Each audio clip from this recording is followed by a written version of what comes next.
No, on the cis thing, I feel like for me... To me, that's newer than coffee days. Cis? Yeah.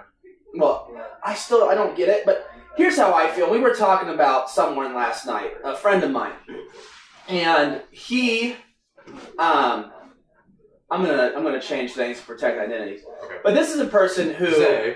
Jose. This person was someone who posts stuff regularly to Facebook all the time. He puts up political stuff pretty much every other day, heavy Twitter user. And this is someone who I've known since high school. And, it's he's always been trying to figure things out. He grew up in a pretty privileged home, and, he has a very loving family, someone who supports him no matter what he does. So, he goes off to a nice college, his family's paying for it, and he calls me one evening when he's around 20, like, Jacob, I need to go on meds. That's been my problem all along. I need to go on meds. Once I go to meds, everything's going to be okay. And Jose was a cool guy. I don't know what your problem is, Jose, like why you feel something needs to be fixed. But anyway, Jose goes on meds, family still loves him, etc., etc. Jose ends up dropping out of college. This is what I need to do. I have to do this because colleges are just oppressive structures, just reinforcing the patriarchy, etc., etc.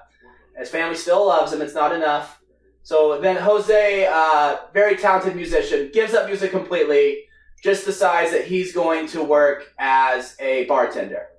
Like, this is what I need to do. This is the right thing to do. A few years later, Jose comes out as gay. Like, I've been gay my whole life, etc., etc. And I guess with the sexualities and the identities, how do I put this? Look, you identify what? Delicately, amen. You do whatever you want. I don't care. You want to go identify yourself as a pillow for all I care. I really don't have a problem with it, but I do think that it's indicative of something to where I think people feel like there's this magic fairy dust over finally discovering your sexuality or finally pinpointing your sexuality. And in truth, gender identity and sexuality are incredibly fluid to the point where it's probably useless to give yourself any kind of identifier. No matter, 50 or 100 identifiers isn't enough. Like, these things are so fluid and so random that to try to give it an identity, no matter how open and free an identity, is itself dishonest.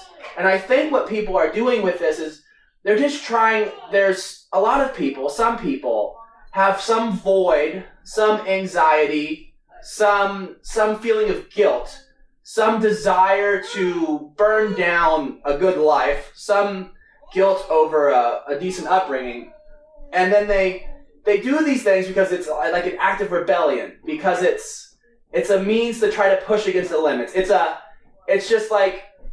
means to try to find whatever the answer to the problem is. Like, my problem has been that I've secretly been a woman all along, and I need to completely change who I am because this is the thing that's been making me unhappy. Is this a opening live on air? Is this huh? I'm joking. Oh, you want it? You're like, I'm secretly a woman all along. I'm like, is this? Oh, no. Is this genuine? Live on air? Viewers are gonna love this. No, I'm not transitioning to a woman anytime soon. Maybe later. Yeah. 30 years down the road. Look, I don't have any desire, but I guess I just feel like people want to find, some people grasp onto religion, some people grasp onto social activism, some people grasp onto needing to change their identity, but I feel like there are some people for whom, gender conversion therapy or expanding their notion of who they are or what they're into is greatly beneficial, and they feel like they're living a dishonest life, and this is a way for them to finally be honest, and that's cool and great. But I hope we realize that when something is cool, when something is like edgy, when something is like has social currency, you've got to be a little skeptical of it, because there is also in these identification frenzies something of a grasping after something to numb the pain for some people.